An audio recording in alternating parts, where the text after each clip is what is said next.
দিদা, আরে ও দিদা, মা কোথায় গেছে গো? তোর মা কোথায় গেছে আমি কি করে বলবো? সবার পেটে আগুন জ্বলছে, আর এদিকে নবাবের বেটি সারা পাড়া ঘুরে বেড়াচ্ছে। আমার বড্ড খিদে পেয়েছে দিদা, আমাকে কিছু খেতে দেবে গো? নিজের বাবাকে তো খেয়েছিস তোরা মা ছেলে মিলে, এখন কি পেটের খিদে মেটাতে আমাকেও খাবি নাকি?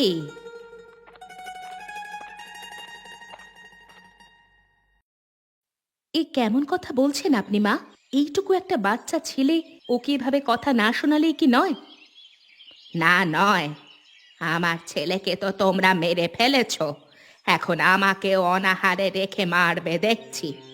সকাল থেকে পেটে কিচ্ছুটি পড়েনি, এভাবে কি বেঁচে থাকা যায়? এমনভাবে বলছেন যেন আমরা খেয়ে আপনাকে না খাইয়ে রেখেছি। সকাল থেকে লোকের বাড়িতে কাজ করে কটা খুদের চাল পেলাম, আর ফেরার পথে মাঠ থেকে কিছু কচু শাক তুলে নিয়ে এলাম। হ্যাঁ, একেবারে মহাভারত উদ্ধার করে ফেলেছো। এ বাড়িতে থাকলে আমাকে না খেয়ে মরতে হবে। আমি আমি আজই গোপালের কাছে চলে যাব। কাকার বাড়ি তো আমাদের বাড়ির সাথেই, ওখানে একেবারে কেন যাবে দিদা? তোদের সাথে থেকে আমাকে না খেয়ে মরতে হবে। আমি বাপু পারবো না এখানে থাকতে। মা, বলছিলাম কি, দাদাকে বলে যদি রতনের বাবার ভাগের জমিটুকু পাইয়ে দিতেন তবে বড্ড ভালো হতো। ওই জমি কাউকে ভাগে দিলে আমাদের সংসারটা ভালো চলতো। জমি কোথায়? সুপালের চিকিৎসার জন্য তো অনেক টাকা খরচ হয়েছে, গোপাল সব খরচ বহন করেছে, সে কি আর জমি দেবে নাকি? তাহলে ছেলেটাকে নিয়ে আমার চলবে কিভাবে মা? আমি এত কিছু জানি না বাপু, তোমরা কিভাবে চলবে চলো, আমি আমার বড় ছেলের কাছে চললাম।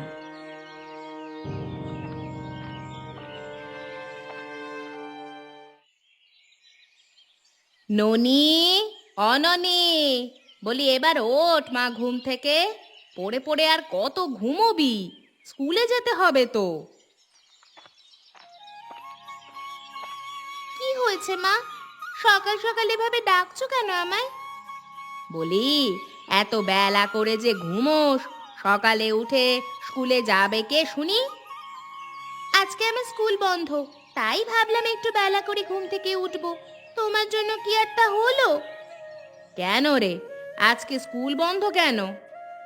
মাস্টার মশাই শহরে গেছেন, গতকালকে আমাদের বলে গেছেন আজকে স্কুল বন্ধ থাকবে। উঠেই যখন পড়েছিস, এখন যা, হাত মুখ ধুয়ে আয়, আমি তোকে বরং খেতে দেই।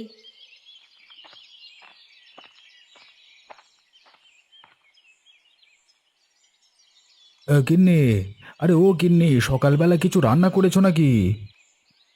রান্না না করে কি আর উপায় আছে? রান্না না করলে খাবে কি শুনি? সেই সকালে উঠেই তো পাড়ায় বেরিয়েছো, ঘরের খবর কি আছে তোমার কাছে? পাড়ায় যাইনি গিন্নি, বিলপাড়ের জমিটা দেখতে গিয়েছিলাম। জমিতে জল জমে জমে কাদা জলে একাকার হয়ে আছে। তাহলে তো ও জমিতে এবার ধান চাষ করতে পারবে না। সেটাই তো ভাবছি, জমিটা বুঝি এবারে ফেলে রাখতে হবে, এভাবে জল জমলে তো ধানের চারা বুনতে পারবো না। কি আর করবে, কপালে যা আছে তাই হবে। তুমি বরং ননিকে নিয়ে হাত মুখ ধুয়ে এসো, আমি বারান্দায় তোমাদেরকে খেতে দিচ্ছি। খেয়ে বাজার করে নিয়ে এসো, ঘরে যে কিচ্ছুটি নেই। ঠিক আছে গিন্নি, চল ননিমা, আমরা হাত মুখ ধুয়ে এসে খেতে বসি।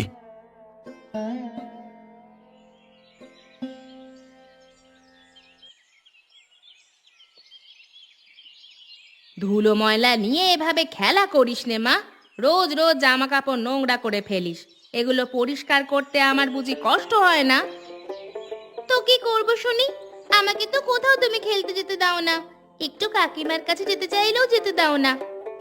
দূর হ হতচ্ছাড়ি মেয়ে, তোকে না কতবার বলেছি ও বাড়ির কথা মুখেও আনবি না একদম। রতন তো আমাকে ছাড়া কিচ্ছুটি বোঝে না। মা, ও মা, আমি একবার যাই না কাকিমার কাছে? একদম না। আমি যদি শুনেছি তুই ফের ওই বাড়িতে গেছিস, তবে তোর ঠ্যাং আমি ভেঙে রেখে দেবো, এই বলে দিলাম। বড় বৌমা, ও বড় বৌমা, বাড়িতে আছো নাকি? কি মজা কি মজা, দিদা এসেছে আমাদের বাড়িতে। তুমি একেবারে চলে এসেছো দিদা? আরে দিদি ভাই, ওখানে আর না খেয়ে থাকতে পারছি না, তাই চলে এলাম তোদের কাছে। আপনি এসেছেন মা? আপনার ছেলে তো কতবার বললো আপনাকে চলে আসতে, কিন্তু আপনি তো এলেন না। ভেবেছিলাম কদিন পরে আসবো, কিন্তু ও বাড়িতে অনাহারে অর্ধাহারে আর থাকা সম্ভব না বলে চলে এসেছি। এসেছেন, খুব ভালো করেছেন মা। আপনি ঘরে গিয়ে বিশ্রাম করুন, আপনার ছেলে হাটে গেছে বাজার করতে, এক্ষুনি চলে এলো বলে। ননি, যা তো দিদাকে ঘরে নিয়ে যা মা। এ কি, ননি কোথায় গেল? ননি, ননি, দেখেছেন মা, একটু ফাঁক পেলেই চলে যায়। গেছে হয়তো কোথাও খেলতে। থাক, তুমি আর ওকে ডেকো না এখন, আমি একাই ঘরে যাই বরং। কোনো কিছু দরকার হলে আমাকে ডেকে পাঠাবেন মা। ঠিক আছে বৌমা, তোমার ব্যবহারে আমার প্রাণটা একেবারে জুড়িয়ে যায়। শুধু একবার আপনি আমাদের পক্ষ হয়ে জমিগুলো সব ননির বাবাকে দিন, তারপরে দেখবেন আমাদের ঘরে বসে খাওয়া কি মজা। কি ভাবছো বৌমা? কই কই কিছু না তো মা, আপনি যান মা, ঘরে যান এখন। ঠিক আছে বৌমা।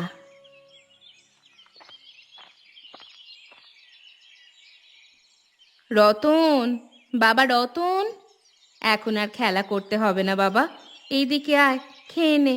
সকাল থেকে যে কিচ্ছু খাসনি।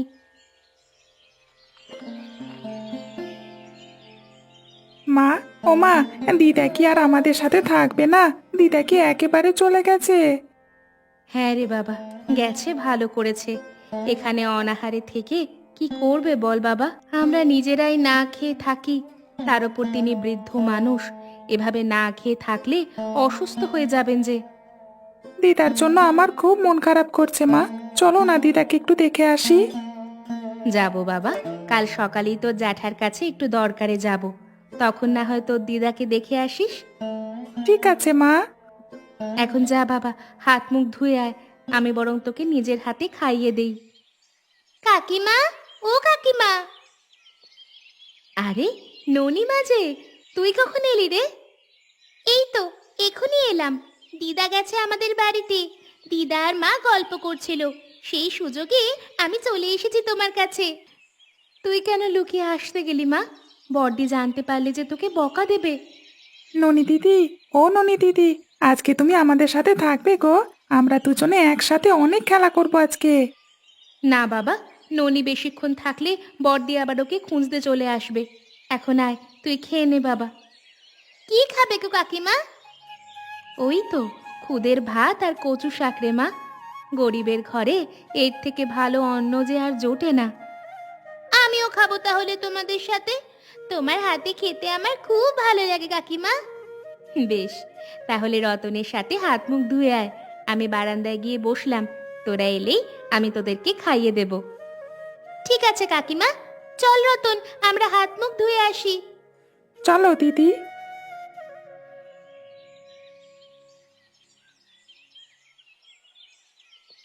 মা, এই কচু গাছ আমরা লাগাবো কোথায়? আমাদের তো তেমন কোনো জায়গা নেই।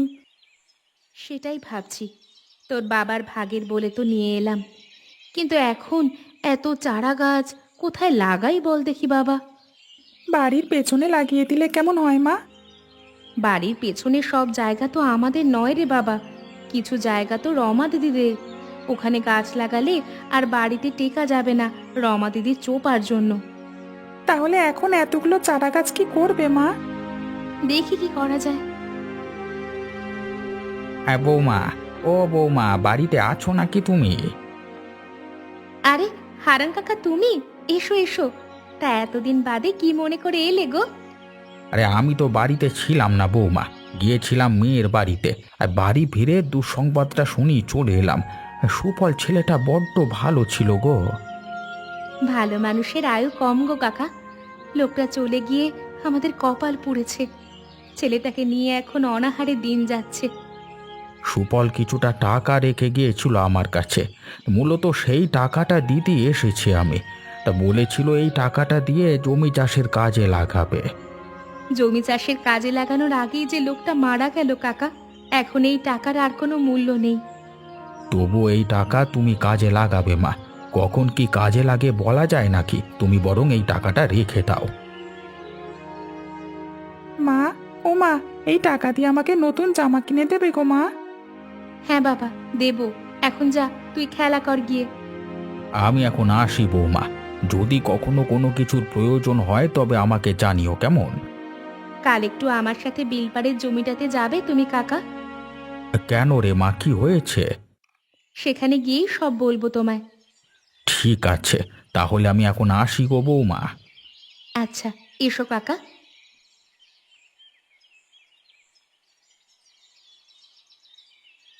এটা তো তোমাদেরই জমি বৌমা। গোপাল প্রতি বছর এই জমি চাষ করে, আর সুপাল ওই ওপরের জমিগুলো চাষ করত। কিন্তু সবাই চালাকি করে যে এই নিচু বিলপাড়ের জমি আমাকে দিয়েছে, এই জমি ছাড়া যে আর কিচ্ছুটি আমাকে দেয়নি। এখন আমি কি করব কাকা? আরে, এখানে তো যে সে ফসল চাষ করা যাবে না। বছরের অর্ধেকের বেশি সময় জল জমে থাকে এখানে, বাকি সময়টাতে ধান চাষ করলেও করা যেতে পারে। আমি চাষাবাড়ির মেয়ে, ভেবেছিলাম ছেলেটাকে নিয়ে এই জমিতে কিছু একটা করে সংসারটা চালাবো, কিন্তু এই জমির হাল দেখে যে সেই আশার প্রদীপটাও নিভে গেল কাকা। চিন্তা করো না বৌমা, যার কেউ নেই তার জন্য ওপরওয়ালা আছেন। ওপরওয়ালা নিশ্চয়ই তোমার জন্য ভালো কিছু ভেবে রেখেছেন। এই কেমন ভালো কাকা বাবু, বিয়ের কয়েক বছর ঘুরতে না ঘুরতেই স্বামী মরে বিধবা হলাম, এখন আবার ছেলেটাকে নিয়ে এভাবে পথে বসতে হচ্ছে। তোমাদের জন্য বড্ড কষ্ট হয় আমার। সুপাল ছেলেটা খুব ভালো ছিল, সব সময় আমাকে কাকা বাবু বলে সম্বোধন করত। তোমাদের জন্য কিছু করতে পারলে আমারও খুব ভালো লাগবে। কিন্তু কিভাবে করবেন কাকা বাবু? আমাদের জমিটাই যে জলে টইটুম্বুর হয়ে আছে। তুমি এত ভেঙে পড়ো না বৌমা, নিশ্চয়ই কোনো না কোনো উপায় ঠিক বের হবে। এখন তুমি বাড়িতে গিয়ে বিশ্রাম নাও, আর কোনো প্রয়োজন হলে আমাকে খবর দিও কেমন? ঠিক আছে কাকা বাবু, এখন চলুন আমরা বাড়িতে ফিরে যাই।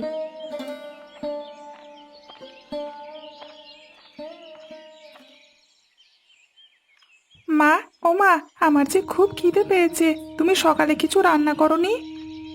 না রে বাবা, চিন্তায় চিন্তায় আমি আর আজকে ভাত রান্না করতে বেমালুম ভুলে গিয়েছি। তোর কি অনেক খিদে পেয়েছে বাবা? হ্যাঁ গো মা, আমার অনেক খিদে পেয়েছে, আমাকে কিছু খেতে দাও না। তুই বস একটু, আমি ঘর থেকে চিড়া ভাজা এনে দিচ্ছি।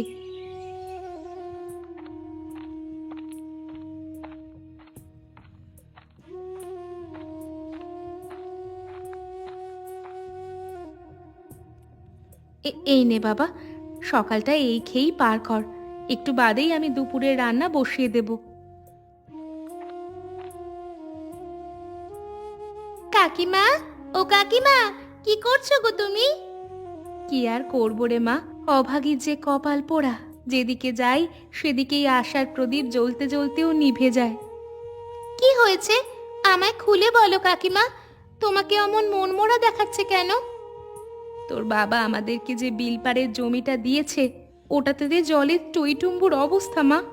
ওই জমিতে কিভাবে কিছু চাষ করে খাবো বল? ওগুলো সব দিদা আর মায়ের বুদ্ধি। দিদা আর মা মিলেই বাবাকে দিয়ে তোমাকে ওই জমি দিয়েছে কাকিমা। তবে আমি একটা বুদ্ধি করে বলেছিলাম তোমাকে ভাগের কচু গাছ দিয়ে দিতে। কিন্তু এই ভাগের কচু গাছ দিয়ে আমি কি করব বল মা? তুমি তো চাষাবাড়ির মেয়ে কাকিমা, তুমি জানো না যে জমিতে জল জমে থাকে সেখানে কচুর চাষ ভালো হয়? আরে তাই তো, আমি তো এই কথা একদমই ভুলেই গিয়েছিলাম। এত চিন্তার মাঝে আমার মাথায় তো এসব আসেইনি একদম। এখন আর বসে না থেকে চলো আমরা সবাই মিলে কচুর চারাগুলো ওই জমিতে গিয়ে বপন করে আসি। ননি দিদির মাথায় বুদ্ধি আছে। সত্যি রে, ননি আজকে আমায় আশার আলো দেখালো। চল সবাই আর দেরি না করে তাড়াতাড়ি গিয়ে কচুর চারাগুলো বপন করে আসি।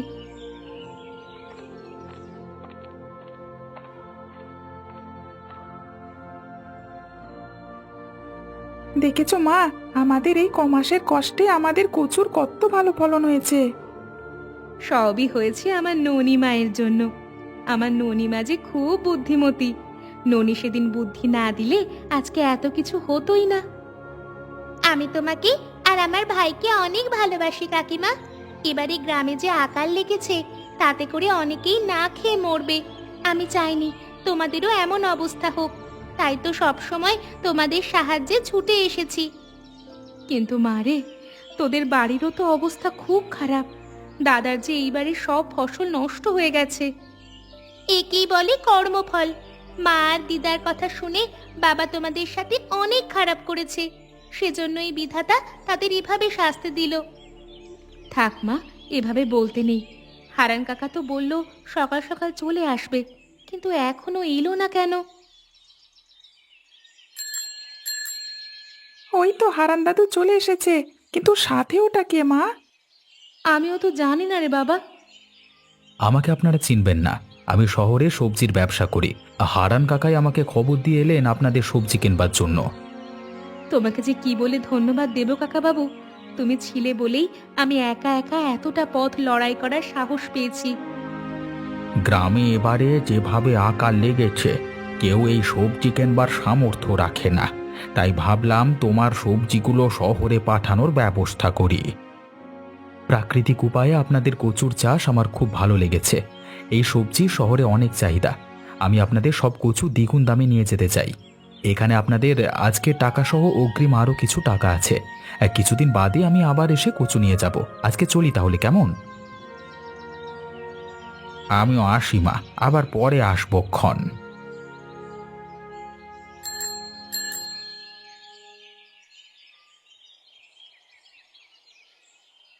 আজকে অনেকদিন বাদে আমি মাছ মাংস খাবো মা। গ্রামে আকাল লাগার পর আমিও আজ অনেক দিন বাদে ভালো মন্দ খেতে পারবো। তোর বাবা মা আর দিদাকেও ডেকে নিয়ে আয়। যা তোরা।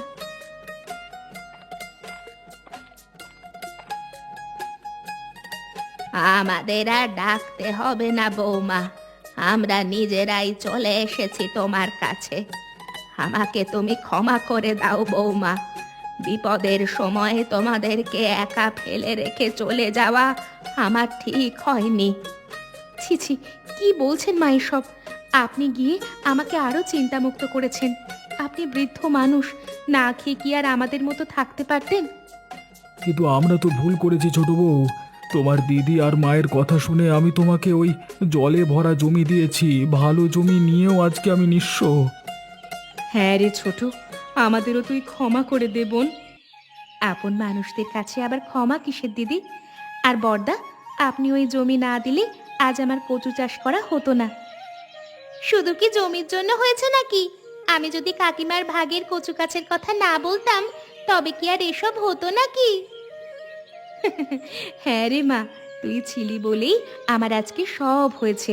এখন যা, সবাইকে নিয়ে ঘরে যা। আমি আর দিদি আজকে রান্না বান্না করে একসাথে সবাই খাওয়া দাওয়া করব।